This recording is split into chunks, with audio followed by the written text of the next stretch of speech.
আজিৰে পৰা এই অনলাইন পোৰ্টেলটো লাইভ কৰি দিছো অহা ফেব্ৰুৱাৰী মাহত 29 তাৰিখলৈ ইয়াত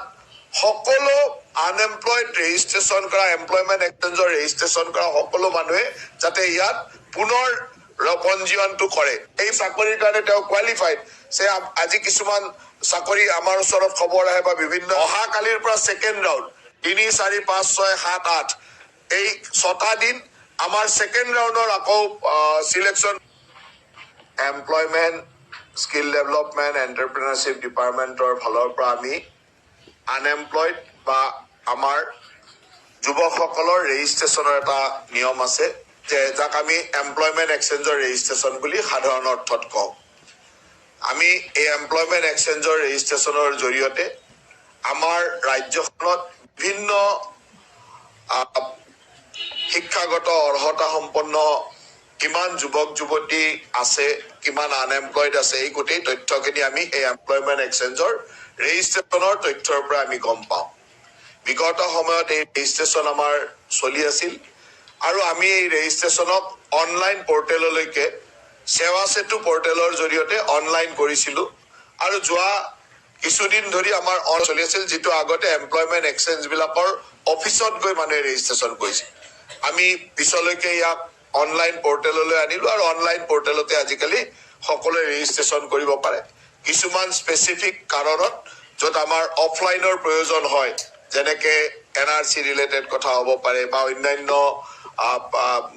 দিবাংগজন হ'ব পাৰে এনেকুৱা কিছুমান স্পেসিফিক কাৰণত আমি অফলাইন ৰেজিষ্ট্ৰেচনো এমপ্লয়মেন্ট এক্সচেঞ্জত গৈ কৰে এতিয়া আমাৰ এই অনলাইন পোৰ্টেলৰ জৰিয়তে যেটো ৰেজিষ্ট্ৰেচন কৰি আছিল এই ৰেজিষ্ট্ৰেচনত আমি আজিৰে পৰা আমি আকৌ ৰেজিষ্ট্ৰেচনৰ ব্যৱস্থা এটা এই কাৰণে কৰিছো যে আমাৰ অনলাইন পোৰ্টেলত ৰেজিষ্ট্ৰেচন হৈ থকা গোটেই ব্যৱস্থাটোত কিছুমান ফিল বা স্পেসিফিক কিছুমান ফিলৰ আমাৰ তাত নাছিলে যেনেকে আমাৰ তাত ইঞ্জিনিয়াৰিং গ্ৰেজুৱেট কিমান আছে কিন্তু কিমানজন কেমিকেল ইঞ্জিনিয়াৰ কিমানজন মেকানিকেল ইঞ্জিনিয়াৰ একেবাৰে স্পেসিফিক আৰু আজিকালি বহুত নতুন নতুন ফিল্ড ওলাই গল যি ফিল্ড বিলাকৰ ডাটাটো আমাৰ অত্যন্ত প্ৰয়োজন সেইকাৰণে আমি এতিয়া অনলাইন পোৰ্টেলত ৰেজিষ্ট্ৰেচন কৰি থকা সকলো ৰেজিষ্ট্ৰেচন পঞ্জীয়নভুক্ত যুৱক যুৱতীক আমি আজি এই প্ৰেছ মিটৰ জৰিয়তে আহ্বান জনাইছো যে অহা 2টা মাহ জানুৱাৰী মাহ আৰু ফেব্ৰুৱাৰী মাহ এই ৰেজিষ্ট্ৰেচন খোলা থাকিব ফেব্ৰুৱাৰী মাহৰ 29 তাৰিখলৈকে এই ৰেজিষ্ট্ৰেচন যাতে সকলোৱে নিজে নিজে এই অনলাইন পোৰ্টেলত গৈ কৰে তেওঁলোকৰ ৰেজিষ্ট্ৰেচন আছে তাক মাত্ৰ অনলাইনত আপগ্ৰেড কৰি দিব লাগে তেওঁলোকৰ কিছুমান ডাটা আমি নতুনকৈ বিচাৰিছো আৰু তাৰ জৰিয়তে আৰু এটা কথা আপোনালোকক জনাই থওঁ যে আমি ইতিমধ্যে naukri.com দৰে এটা এজেন্সিৰ লগত বা কোম্পানীৰ লগত আমি এখন এমঅইউ কৰিছিলো যে তেখেতসকলে আমাৰ যিসকল যোগ্য ব্যক্তি তেওঁলোকৰ যোগ্যতা অনুসৰি ভাৰতবৰ্ষত ক'ত কি চাকৰি ওলাই আছে তেওঁলোকক মেছেজ যোগে মেইল যোগে টেলিফোন যোগে যাতে জনাই থাকিব পাৰে তাৰ কাৰণে আমি এটা তেখেতসকলৰ লগত এমঅইউ কৰিছিলো কিন্তু আমাৰ এই অনলাইন পোৰ্টেলত একেবাৰে স্পেসিফিক এই ধৰণৰ তথ্যবিলাক নথকা কাৰণে প্ৰপাৰ মানুহখিনিক আমি সেই ইনফৰমেশনটো দিব পৰা নাই হয়তো কৰবাত বোলে বেংগলৰতে কৰবাত কেইজনমান মেকানিকেল ইঞ্জিনিয়াৰ প্ৰয়োজন আছে কিন্তু আমি নাজানো যে আমাৰ এক্সাক্ট কোৱালিফিকেশনৰ তেনেকুৱা কোৱালিটিৰ মানুহ কিমান আছে যাক আমি খবৰটো দিব লাগে তেওঁলোকে এপ্লাই কৰিবৰ কাৰণে হয়তো গোটেই বিটেক খিনিকে আমি দিব লগা হৈছে এনেকুৱা কিছুমান অসুবিধাৰ কাৰণে এই অনলাইন ৰেজিষ্ট্ৰেচনৰ স্পেসিফিক ফিল্ড বিলাকৰ অত্যন্ত প্ৰয়োজন হৈছে আৰু ডাটা শেয়াৰিং পলিচি মতেও আমি যাৰ ডাটা কাৰোবাৰ লগত শেয়াৰ কৰো তেওঁলোকৰ এটা কনসেন্টৰো প্ৰয়োজন কাৰণ তেওঁলোকক আমি তেওঁলোকৰ ডাটাটো আমি দিম তেওঁলোকলৈকে তথ্য খবৰ আহিব মেইল আহিব এইখিনি তেওঁৰ এটা কনসেন্টৰো প্ৰয়োজন এই গোটেই কথাখিনিক আগত ৰাখি আমি আজিৰে পৰা এই অনলাইন পোৰ্টেলটো লাইভ কৰি দিছো অহা ফেব্ৰুৱাৰী মাহত 29 তাৰিখলৈ ইয়াত সকলো আনএমপ্লয়েড ৰেজিষ্ট্ৰেচন কৰা এমপ্লয়মেন্ট এক্সচেঞ্জৰ ৰেজিষ্ট্ৰেচন কৰা সকলো মানুহে যাতে ইয়াত পুনৰ পঞ্জীয়নটো কৰে এই পুনৰ পঞ্জীয়নৰ জৰিয়তে তেওঁলোকৰ যিমানখিনি তথ্য আছে সেই তথ্যখিনি আমি সম্পূৰ্ণৰূপে দিবৰ কাৰণে অনুৰোধ কৰিছো যাতে আমি তেখেতসকলৰ ভৱিষ্যতৰ সংস্থাপনৰ যথেষ্টখিনি সহায় কৰিব পাৰো দ্বিতীয়তে এই বছৰে ধৰক আমি এতিয়ালৈকে আমাৰ চৰকাৰে প্ৰায় 88,000 লোকক চাকৰি দিলে 88,000 লোকক চাকৰি দিলে। এতিয়া এমপ্লয়মেণ্ট এক্সচেঞ্জত সেইসকলো আনএমপ্লয়ড হিচাপে সোমাই আছে, কাৰণ তেওঁলোকে ৰেজিষ্ট্ৰেশ্যন কৰিছিল আনএমপ্লয়ড বুলি, তাৰপিছত চাকৰি পালে, গতিকে নামটো তেনেকে আছে। তেখেতসকলে এতিয়া এমপ্লয়ড বুলি তেওঁলোকে ৰেজিষ্ট্ৰেশ্যনৰ মত কৈ দিব যে তেওঁ এমপ্লয়ড হ'ল। ইয়াত এমপ্লয়ড লোকেও ৰেজিষ্ট্ৰেশ্যনত থাকিব পাৰে, যে যোনে এমপ্লয় হৈ গ'ল তেওঁলোকে এমপ্লয়ড বুলি ৰেজিষ্ট্ৰেশ্যন কৰি থৈ দিব, তেওঁৰ বেটাৰ এমপ্লয়মেণ্টৰ কাৰণে সেই স্কোপটো থাকিব।